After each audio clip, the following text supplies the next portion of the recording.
It's my real pleasure to be joined in this video by Patrick Washington. Patrick, I've known for several years. He is a powerhouse poet in the greater Washington, D.C. area. He's also known as the Black Picasso, and I think you'll see why in all of his very colorful activities and work.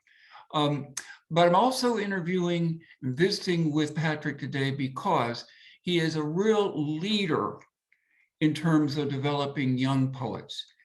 He founded, co-founded, and guides the Prince George's County, that's in Maryland, USA, Youth Poet Laureate Program with Neville Adams. And as a result of that work, he was then invited to and has accepted the challenge and opportunity to work with young poets across the district, the Washington, D.C. area, including Arlington County in Virginia, Montgomery County in Maryland, and as I mentioned, Prince George's County here in Maryland as well. So he is known as the real facilitator, mentor of young poets in our area. And I wanted to visit with him about how his own work as a poet and then how his work with young people may have relevance to the Poetry X Hunger, speaking back to hunger cause. So welcome, Patrick. It's a joy to see you here. Oh, thank you, Hiram. It's always a pleasure to chop it up with you and have share a few words and some smiles. That's great. So, Patrick, to get us started, can you say a little something about your own work as a poet, your own development as a poet, and how, with all of the work that you've done in your poetry, spoken poetry art, to speak up about social causes, how do you see poetry being effective and useful as a tool to speak back to hunger? Oh, well, as for my own personal journey, it began it began with hip hop. And as a young person growing up, hip hop was the voice of the voiceless. It spoke to things going on in the community. It was a way for us to communicate with each other, speaking to people of color and the disenfranchised. So I think, that always was a part of my artistic spirit. As I got older, I kind of made the slight shift into poetry, which isn't that different. And it just stayed with me. It stayed with me, and a lot of the poets who I came up with on U Street, which is the artistic hub in Washington, D.C. They all had that same fire, and we were all concerned about our communities, our world around us, and it never left me. And now I'm using that to kind of cultivate the next generation. Sure. And I would imagine that issues such as social equity and making sure that folks had reasonable homes to live in and food security and were all issues that through the hip hop expressions you were dealing with and working with. Is that correct? Yes. The funny thing, though, I will say that, the idea of hunger was alluded to within, the hip hop culture, but never directly addressed as much as it is now. I mean, this is now a movement. Yeah. And so now you can find work, in the hip hop vein that speaks to it head on. Right. So the idea of hunger, though, has always been there. It was just kind of on the underbelly. Sure. Well, we've always had a lot of poetry about hunger of the heart and hunger of the spirit and hunger of the soul, but you're right, there just hasn't been until fairly recently a lot of expressions given to explaining or being concerned about hunger of the stomach. So you have done just amazing, groundbreaking work with young poets in the Thank area. you. You've taught them a lot, and I can imagine you've learned a lot from them as well. Um, Tell us a little bit about some of those poets, and we're going to hear one of the poems or a section of a poem by some of those young poets here in just a minute.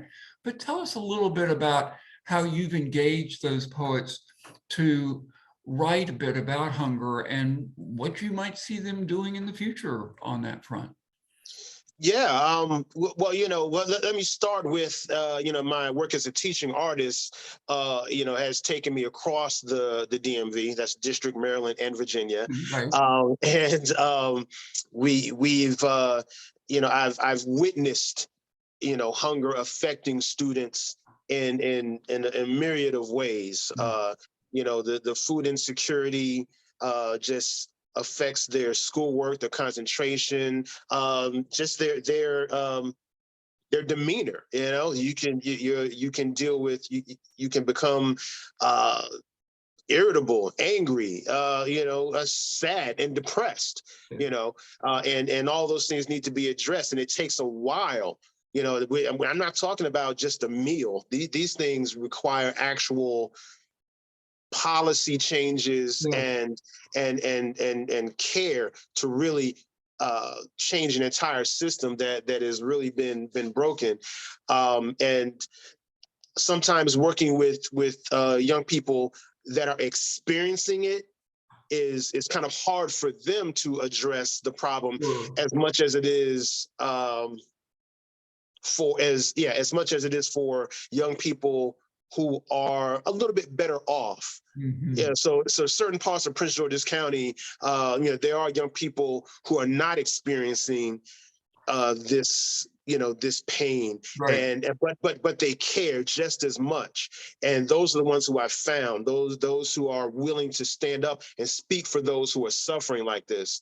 And they're creating these poems that are addressing issues.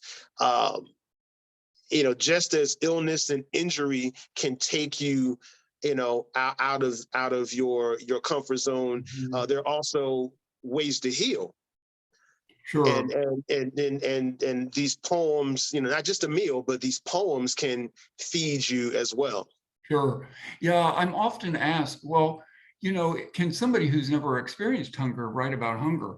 And while I completely get it in terms of people who have experienced hunger or are experiencing hunger, they may not be in a place that they can write or want to write about it, or if they've experienced hunger and then escaped it and write back or write from the, write about their history of hunger, they write with an incredible amount of authenticity. I get that. And those are very powerful poems. But I also think there probably are there's just as much of a need for poems by those who have not experienced hunger. They can ask questions, well, like, why are you hungry and I'm not? I mean, what's this disparity all about? And what are the factors, societal or legislative or cultural, that lead to hunger? So I think there's a role for all to speak up, and certainly young people. The thing that young Absolutely. people bring to all of this is their energy. I mean, I've seen it where adults will be ignoring everyone else, but when a young person, a young poet stands up to read, all eyes, all ears, and all hearts are directed towards that young person. So speaking of young people writing poems about hunger, do you have a sample of a poem written by some young poets that you'd be able to share as we close down this visit today? Absolutely. It was hard to select just one. There's so many terrific pieces, and all of these young people I've been working with have distinct voices and something to say. And it kind of runs the gamut. A few of them have worked together and created group pieces.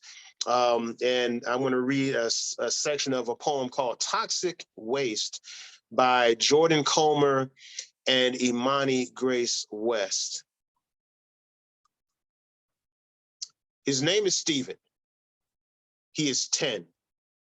His ribs poke out of his skin. His legs quiver as he walks, his back telling stories no book has the spine to carry. All because people don't want their last bites. They say one man's trash is another man's treasure, but they forgot that one man's trash can be another man's life, his very livelihood. I can hear the cries of a child saying, "Mama, I'm hungry." It's toxic waste. He walks into a store looking for something healthy to eat on a budget. Just about $1 to spend, but the salad he wants is $5 versus the McDonald's hamburger that's 99 cents, where in other places they throw away their $2 meals. America is the capital of obesity, but strutting the authority to exercise. What about the kids who are food deprived, starving themselves to feel like they fit in while others throw theirs away for sport? It's toxic waste. A wonderful example of the powerful voices of young people speaking up. And I'm really honored that that poem in its entirety, that's been composed, as you said, jointly by Imani West and Jordan Calmer, is posted on the Poetry X Hunger website. And in fact, I'm sure that we have a video of both of them co-presenting that poem on the website. So if people are interested, they can go and see the authors presenting the poem, but you did a wonderful job of representing, Patrick. That was I great. tried. I mean, you know, they do it way better than I could. They do. Well, listen, it's been a real pleasure, a real joy to have you here and visit with you. Just continue the terrific work that you're doing with the young poets. I'm hoping that we can continue to work with you and through you with the young poets to raise their voices in service to the anti-hunger cause in the coming months and years. But in the meantime, know that I'm grateful for your presence today. Really appreciate it. Thank you, Hiram. You know, God bless you. We will be in touch. Absolutely. Thanks so much.